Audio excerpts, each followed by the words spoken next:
Welcome to Re-Review, where we watch movies from our past with a perspective from today. Your hosts are Matt, Bobby, and Austin, and we love the films from our youth, so we're taking a look back and see if they still hold up. On this episode, we're discussing The Muppets. It was released in 2011, directed by James Bobin, stars Amy Adams, Jason Segel, and Chris Cooper. This movie is about sticking your hand up butts and hope. Now, this is a fair warning. We're spoiling a 14-year-old movie, so if you haven't seen it, we will be revealing key plot points. Man, the Muppets, yo. I think about the Muppets and I think obviously of fondness from my childhood. So I will be the first to admit that I had not watched this 2011 variant before, and as it opened, I kind of was cheesing a little bit because it hits a lot of the nostalgia berries. I think is a good way of looking at how they designed this. And I think someone had mentioned that this won an Academy Award, this movie in particular. That was that right? Best song, is it? This is for best song. Okay, nice. Very nice. Yeah, going on a theme of us checking out some musicals, and I feel like Muppets represent like quintessential song and dance and shenanigans and the things that made Henson great in the past. Were you all Muppets kids? Oh yeah. I mean, I watched the show, watched, the movies, watched Muppet Babies, the animated one growing up. I mean, especially Muppet Babies, because I feel like that one had the capability because it was animated. You had it was very much story time, right? Yeah. So I still distinctly remember Muppet Babies Star Wars. Yes.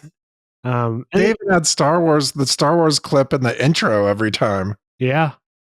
I mean, even, the show itself, I mean, they had like Mark Hamill as the pigs in space and, all that kind of stuff. So lots of fond memories growing up on it. I mean, I don't think that I was young enough to watch the show on its original run, but, reruns are beautiful. Got to see a bunch of it. Yeah. So this was a nice little nostalgia trip. Do you know, like, Bobby, you got very excited around the Star Wars? I did. Maybe I feel like I don't think I've actually seen that. So with your excitement, I need to find that and watch it. It says it was written by Jason Segel. I'm guessing this is like a fan love letter for him as well. It's funny because watching this movie, not to be critical of him, I didn't really feel like his character added a significant amount to the overall storyline. So hearing that he was involved behind the scenes makes a little bit more sense, because maybe that pulled away from his character potentially a little bit. It's like, granted, the Muppets are the main characters here, but like Amy Adams had a little bit more of an arc than I think his character did. I mean, Walter, obviously, because he was the main character of the movie. Yeah. But yeah, that was the part that kind of threw me for a loop. I was like, he's in it, but you could have replaced him with almost anybody. I could have put Neil Patrick Harris in there, and it probably would have been better, actually. But I don't know. Like, maybe it's just because like I'm used to him in the other movies he's been in and the type of humor. This one's a little more, gee golly of a character compared to what I'm used to in other movies he's in. So like, it didn't have that typical, Jason Segel like bite that I'm used to. We might get yelled at, but for Gary and Mary, that gee golly is kind of all that they did the whole time. I made a note that it feels like they were trapped in this film somehow and someone was forcing them to act. And I know that was like the shtick of the characters, right? Yeah, like that's what they were. But I think between every time they looked in camera, it felt like who's holding the gun to your head to make you do this. I do wonder like how, I probably should look it up, like how this kind of came to be, because if you really think about it, like what was the gap between this and the previous? Because what was the last Muppet movie? It was Muppets in Manhattan. Was that the last one? Major one anyways that I remember. Well, I know there's one in was that Muppets in Space? No, 1999. Was that? I feel like you're just like making up Muppets names. Like what? Well, because like I know, we have this one. So there was, we'll say bare minimum, there was at least 20 years between anything in this one. And this one obviously has the benefit of, we had better technology. So the actual look of the film is a lot cleaner. There were every once in a while a few more, cinematic moments. I do kind of wish that it being a 2011 movie, it was a little bit more meta in its humor. I don't want them to, bring. I mean, not to the extent of like, talking about like YouTube or anything like that. It kind of felt like they're, with the bus design and everything else, they're trying to keep it more classic, style, in the world that this exists in. But I don't know, like the humor was good. And there were these moments of tongue in cheek and wink at the camera type stuff. And I just wish there would have been a little bit more like throughout the movie.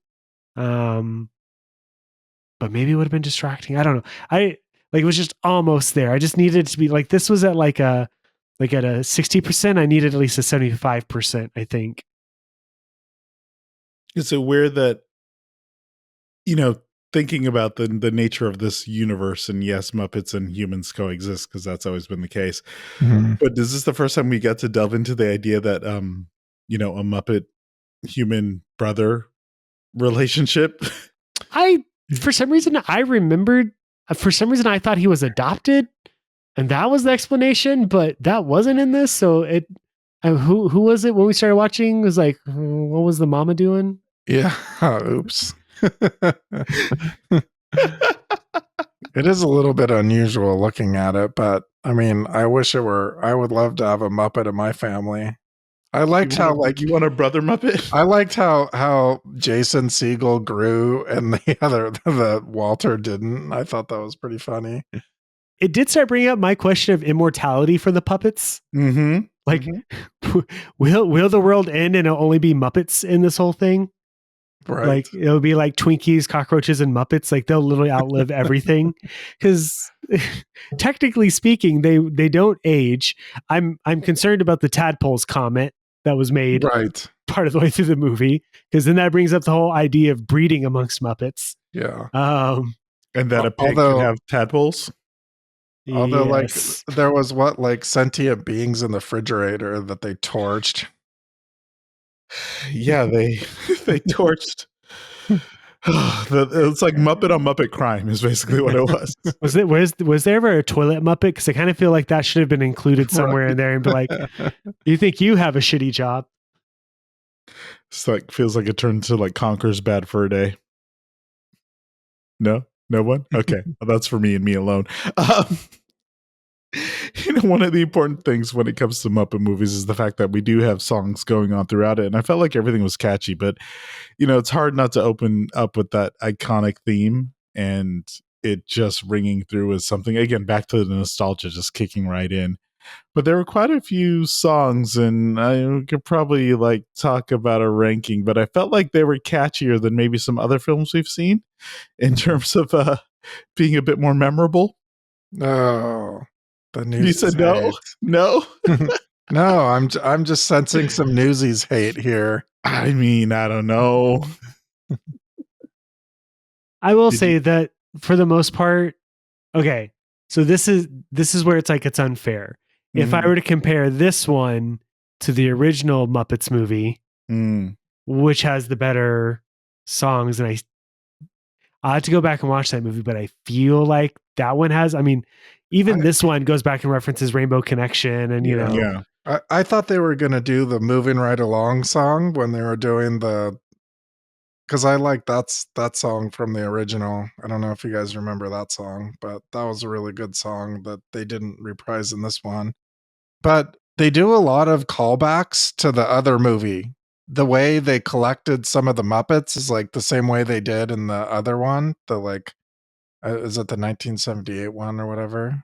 In the before time, in the long, long ago, yes. Yeah, I thought that was pretty neat. So there was a lot of if you remembered that movie, they did a lot of homages to that one that I appreciated. But do you think in 2011, like you said, there was that big gap? Could they have gotten away without doing any of that? I mean, it seems to me like they intentionally did it because and that movie was a road trip movie. And so they did a road trip movie in this one and they didn't really have to. I mean, they could have just done the like montage collect everybody kind of like how like I don't know, like another movie like Armageddon for example, like they got to collect everybody but it's like 5-minute sequence. So I feel like the like collecting everybody sequence was kind of longer. Is to your point, Austin, does this movie suffer from member berries where it's trying to take advantage of nostalgia? Because I Is get this the the feel. Force Awakens of Muppet movies? Well, this is where like I guess was that the pitch from Jason of I want to bring back the old style, because I do remember the one thing I do remember from this movie, because to be upfront, I did not watch this in theaters. It didn't seem like a movie that, as much as I enjoyed the Muppets, I wasn't going to go watch in theater. I did watch it after it came out. Same. The I know that some of the like Frank Oz and a couple of the other original puppeteers weren't fans of the original script. So I wonder if maybe they toned it down. Maybe it was way too far and maybe they took the characters in extreme directions. Mm. And, is Fozzie Bear like a recovering addict or something like that in that version? Or, was Animal like literally like, he was they had him recovering from anger management, but maybe it was something more extreme. It's like, I'm vaguely remembering like an SNL sketch or like a Robot Chicken thing where they kind of made fun of the Muppets, where like, where are they now type thing. So I wonder if maybe that's where it originally went to, and maybe they brought it back down to a more retro style to kind of make it more in line with the other Muppet movies. It never got too extreme. I do kind of wish, as much as I appreciate and enjoy Rainbow Connection, I'm like, you couldn't have come up with something new. Like, I guess, this is before, was this before Hamilton? Couldn't have brought on Lin-Manuel to do the music for it or something.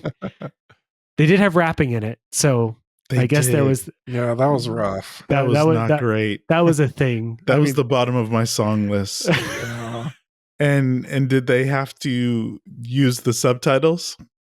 Yes, because they felt like they needed the bouncing, like follow along. Yeah, was it a coin? It was like a gold coin, right? Coin, right? Yeah, that was tough too. I mean, that just, to me, that like just brings back like the villain himself. Like he was so villainous and so over the top, but like, I don't want to dig on the actor, but I kind of wish they would have got somebody else. I read that they tried for Alan Rickman, but that didn't work out. I kind of wish it was William Dafoe, to be honest. I would have It would have been really good if it was William Dafoe. Yeah. Like, sure. I mean, the whole premise of I'm going to drill oil. Like, I mean, what was it, Austin? You had said while we were watching, it was like next to the Disney store. Like, yeah, right. I've seen random oil wells and stuff like that set up around California in random places, but right. I don't know about right there. Like, I don't think that they would. I don't know if you can zone an oil well on, in Hollywood like that. Next to where you're going to go buy your Mickey Mouse ears. Unless Disney does it, I guess. That's what I figured. Like, that was really why I asked that question, because I figured if there was oil there, Disney would have known. Right. That is true. And it would have been dug up a long time ago. Did they drill for oil before they built Disney World just to make sure? I mean, that's what they played into, right? The idea that it has been a big gap. The Muppets are non-important, as Rashida Jones, character shows them. That they just it's not a thing that exists anymore that people care about, and so they poke fun at themselves for setting up the story around that and kind of building everything through that. Has nobody gone on the Disney World? Nobody watched the Disney World show? Really, no one did. I mean, you mentioned Walt being the main character, and this is all about watching him turn into a Muppet, right? But is it weird for me that I was just like, oh, but like, aren't you just a Muppet by just being a Muppet? I don't know if that was a racist statement or not.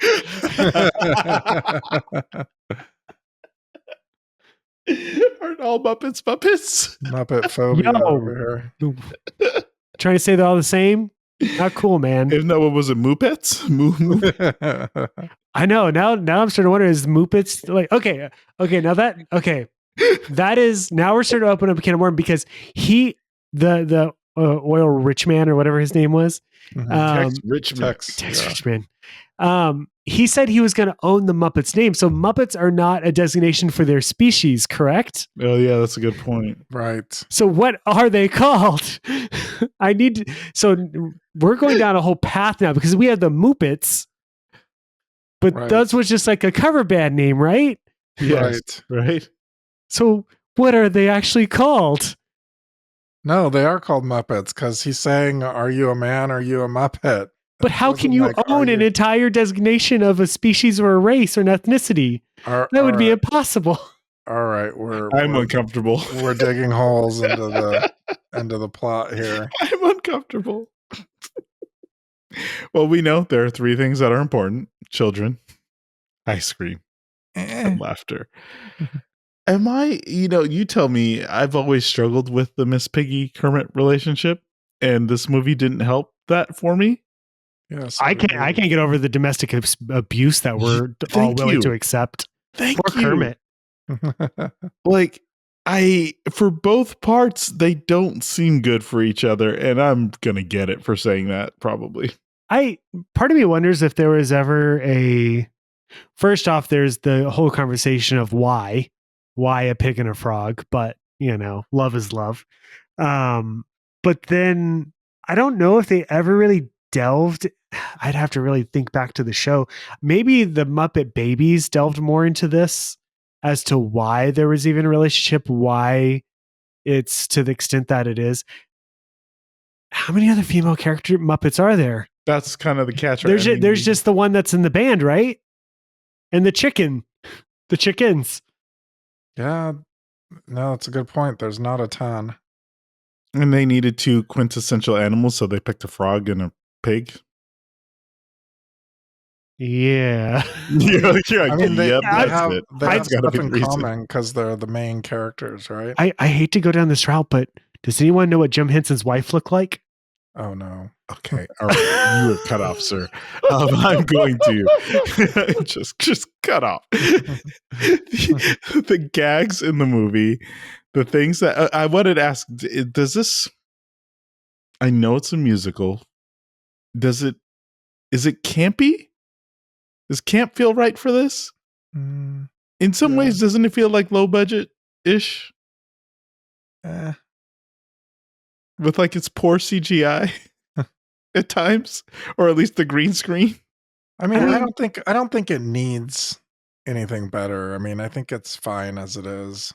I think having a bunch of Muppets puppets walking around would have probably I think if you went a little bit too high budget for it, you would have did a disservice. I think that they probably already pushed it more than, because obviously with this show, it's very two-dimensional for the most part. Yeah. This one, they did at least try to have some aspect of quality to the shots, the choreography, and everything else. If anything, I kind of prefer it to be a little bit more campy, going back to my original statement that I want more meta. Like, I kind of want it to look like, it had a lower budget to it.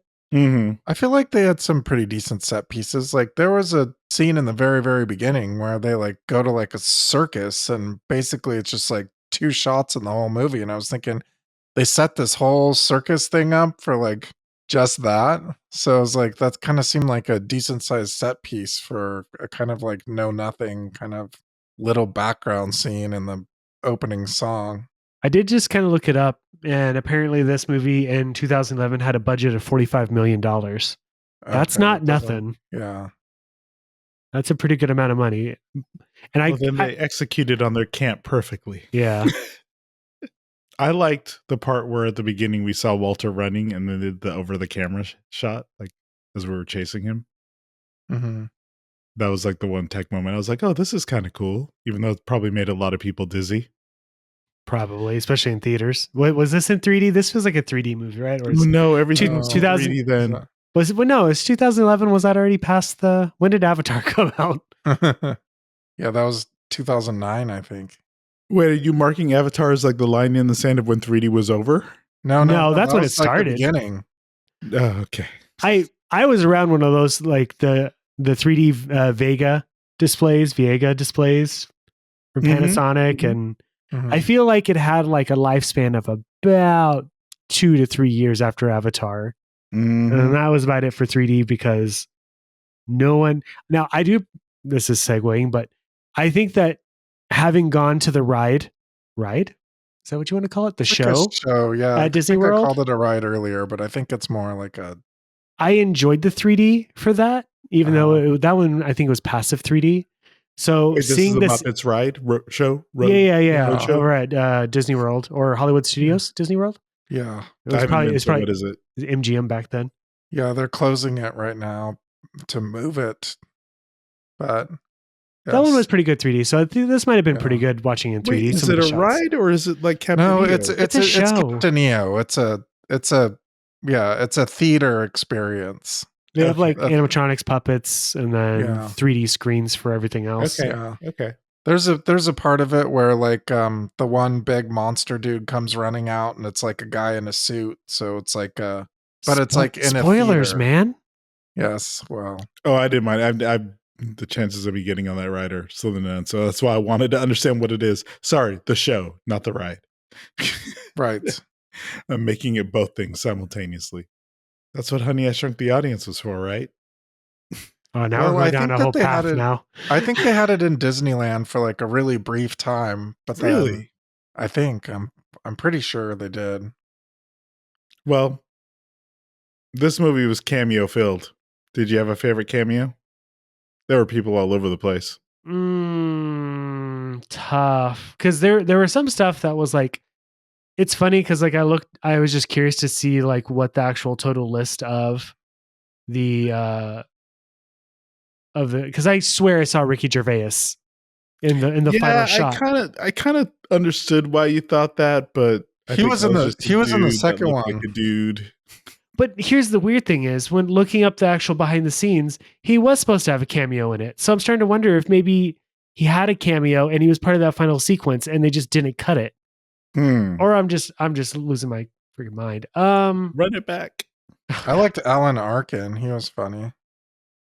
As the tour guide? Yeah. Well, I feel like he was besides what's his face as Walter's alter ego. Oh yeah, Jim Parsons. Parsons. I feel like he was pretty good. I feel like Alan Arkin was the only one who actually had a character who wasn't himself. Because I feel like Jack Black was Jack Black. Maybe Ken Jeong as the punch teacher guy. But he could have still they at no point did they say who he was supposed to be, so it could have just been Ken. I thought it was pretty meta funny to have like Emily Blunt as basically like doing her like Devil Wears Prada character kind of. It was with the smart. main role of you needed to have an appointment. Oh yeah. I'm definitely giving a nod to Human Walter and that being the kind of best execution between the I'm a Muppet or a man Muppet. They should have just created like a hybrid one. Oh God. Kill me. Kill me. Very much the thing, right? Oh no. Does a Muppet have lungs? No, just kidding. And I did appreciate, at least from the Kermit perspective, the use of the hand movements to use all the expressions and like the tweaking of the puppet to kind of show when he was like solemn or I like that too. in his feelings. Yeah. I just don't really like Miss Piggy. Yeah, and I said it. I don't know if they've ever made a story where I felt like her character was very redeemed, to be honest. Mm-hmm. Mm-hmm. Maybe they just never want to go that deep with it. But I always felt like shows like The Muppets and Sesame Street, like the whole point of it to me was exploring complex topics for younger audiences in ways that you can understand. And to your point, did they do that here? Well, I feel like just traditionally here and the shows and whatnot, I feel like Kermit in most of the stuff he's in, he does go through an arc. He does go through these things that he kind of experiences, these emotions, everything else. But Piggy never really goes through those. And I mean, coming from the anime world, totally nerdy. I guess she would be a tsundere or whatever. So she's a, acts tough on the outside, and then she's supposed to be cutesy on the inside. Because Mm. they did they even do it here where she goes, she goes into her deep voice. No, I don't think she did. At least I don't remember it. She had her cutesy voice, but I don't know if she ever Mhm. went into a really deep voice, even when she was facing off against, oh my god, the alternate Miss Piggy, Yeah. the Muppet. the Muppet Piggy. Yeah, I don't know. I didn't really like Piggy growing up in Baby Muppets. It was fine because I feel like there wasn't that harsh side of her as much. I don't know. Maybe it's asking too much for Muppets to have character arcs for all the characters because there's just too many. Well, okay, and thinking of Walter, like, were you satisfied? I mean, did Walter really get what he wanted at the end of the day in a way that made you feel good? To find his place where he belongs. Yeah, Yeah, I think it worked. by whistling. Well, that I'm a little bit. That's right. Did they set that up? Did I miss it? Did There was no setup for that, right? That was like he No. found out a skill that, or did they? Did we miss it, Bobby? Not that I'm aware of. I mean, it would have been great if he would have been like, if there would have been one scene in the beginning where he was whistling. But no, Maybe there we was missed it because it did feel like it came completely out of nowhere, and I was just like, "Am I no. supposed to like appreciate what's happening?" I mean, they didn't even they didn't even go through like how he found what it was. He just showed up on stage and then, oh, okay, he whistles. He's a concert whistler. So what you're saying is you want more time added to the movie, Bobby? Right. I need a giant scene about how he discovers how he can whistle. And see, now it feels like I'm crazy. And Mary and Gary, is that a healthy relationship? No. In fact, I wanted to mention that. Like, I actually didn't like the whole like back and forth between the two of them. Like, I didn't like how he was blowing her off and she wasn't happy that he was blowing her off. And definitely, I think a therapy session, couples therapy, probably do them some good to experience and be able to get that communication. This is so Going. odd because I feel like the way we're talking about this, there's a definite impression we're giving. But now I'm going to say, Bobby, do you recommend this movie? What do I have a feeling it's going to sound very different? yeah, I mean, so to try to segue a little bit better, I mean, that the relationship was a little bit odd for me, but overall, I really like this movie. I mean, you gotta mess it up for me to not like Muppets. I don't know if it's like the nostalgia stuff or the fact that I grew up on Muppets, but man, I love Muppets. So I mean, and I thought this was pretty. I thought it was pretty good. So I say check it out. It's worth watching for me. See, I had a feeling, Matt. I need a spin-off of the giant blue guy. What You're was like, who he? is that? She was just showing up in the background. Like I'm gonna make a giant blue Muppet movie. Isn't that like the Hamburglar? Okay, Matt.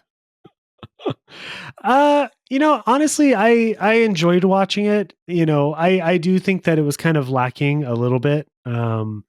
It did kind of make me want to go and watch the TV show they came out with a few years ago, Muppets Mayhem, because just the clips I've seen of that, I feel like the things that I kind of wanted this to have were probably more present, where it's a little bit more meta. Like I feel like that they treated a little bit more like a episode of like Modern Family. So like it has like a lot of talk to camera moments and stuff like that. But I think this is good. I think it was an enjoyable movie.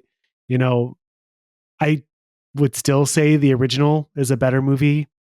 From beginning to end, but I didn't Mhm. hate this one, and I laughed at a couple points, and I'll probably be humming some of the tunes for the next couple days. So I think it's worth the I watch. am right now, but I'm saving you guys the pain, and I'm No, doing it in thanks. my head. Manamana.